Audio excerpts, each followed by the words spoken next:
Greetings, greetings, greetings, greetings, brothers and sisters. Greetings, man. I hope your sincere brothers and sisters, man, are truly, truly edified by this word. Uh, we give all praises, glory, and honor to our Heavenly Father, Yahweh, through His only begotten Son, Yahweh Shai, for allowing this quick word, this quick message, man, to come out, man. One of the Ten Commandments speaks about murder. I believe Exodus 20:13, 20:14. Exodus 20:13, thou shalt not kill, right? That law was established for one simple reason. And that was to let us know as Israelites, no matter what type of disputes, no matter what type of activities of life we get ourselves involved in, it should never come to a time where you take someone's life. Okay? Now, obviously, there's an exception to that rule when you're trying to defend yourself when someone is posing a serious threat to you. In that case, when you're defending yourself, death is justifiable. Death is not as frowned upon. But outside of that, we should never find ourselves nowhere attached to murdering someone. And yesterday, man, I found out that a 4-year-old and her mother was hit by a car, and the 4-year-old lost her life. Okay? A vehicular homicide. And the person kept going. Brothers and sisters, man, thou shalt not murder, thou shalt not kill. When you kill someone, you change someone's whole breathing pattern. You change someone's whole thought pattern. You change somebody's whole purpose in life when you commit an act of murder on someone. Thou shalt not murder, man. It's one of the 10 Commandments. And here in Milwaukee, Wisconsin, it's happening more rapid and rapid. People are killing people with their cars, man. AKA reckless abandonment when it comes to driving.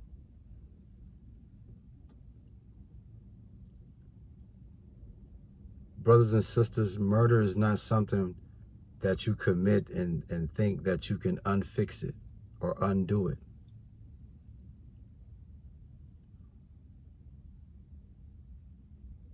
For the life of me, I don't understand how people can take a gun and take someone's life and go to bed as if nothing happened. Or how you take someone's life by way of vehicular homicide, leave the scene, a hit and run, leave the scene, and go to bed with no conscience of worrying, no conscience of remorse.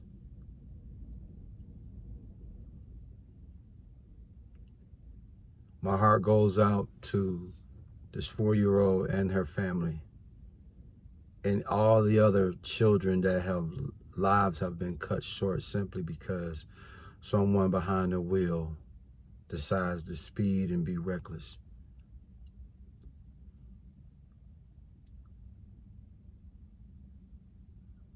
Unreal, man. Unreal.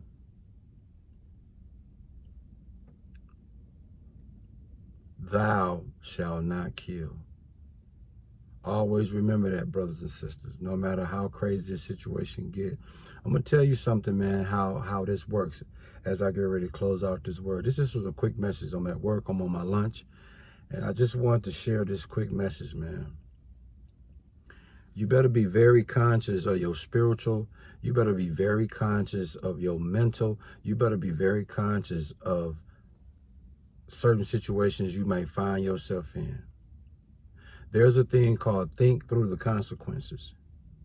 And if we would put ourselves in the mind state of thinking through the consequences, a lot of times you will change your way of action. For instance, if you in the car and you know you speeding, you know you in traffic and you know you speeding, at some point a thought of, what if I don't slow down? What if I keep speeding? What if I run the light? Who am I gonna hurt? Who could I potentially kill by being reckless? And then if I kill somebody, I'm going to jail. Now my family is affected. That person's family is affected. So when you start thinking through the consequences, it should make you change that behavior. But that's the thing. People are so mentally unglued, they don't have the capacity to think through the consequences. Same thing, persons that get a gun and make their mind up that they're going to go kill somebody. If you think through the consequences before you do that, and you weigh out everything, you're supposed to be able to change that course of life and say, you know what? Nah, I'm not going to do that. If people would simply think through the consequences, a lot of people will still be here. A lot of vehicular homicides would have not happened. A lot of shootings would have not happened. Now, don't get it twisted. The Lord is in 100% total control. So whatever his will is going to be, that's what it's going to be. So if you think through the consequences and you don't follow through with a particular action that can be fatal, it still doesn't stop the Lord's will. If the Lord's will for that situation to happen, I can live with that as long as it's the Lord's will. I can live with that. But if it's not the Lord's will for something to happen, then it ain't gonna happen.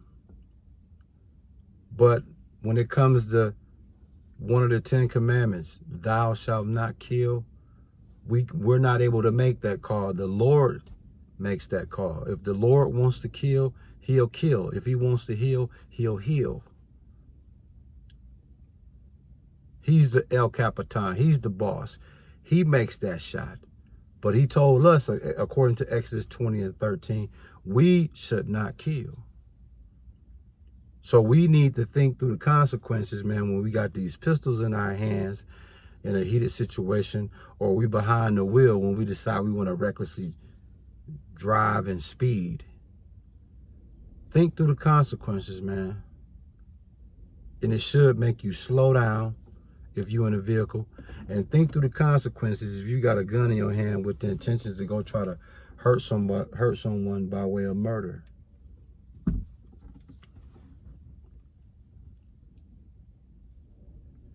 And it should make you change your course of life, man. Thou shalt not kill. And if you find yourself in a murderous rage, in a violent rage, and you think through the consequences, I can almost assure you things would be better off. A lot of families wouldn't be in mourning today. A lot of families wouldn't be dealing with tragedy today. A lot of family members wouldn't be in jail today. Think through the consequences, y'all. Shalom.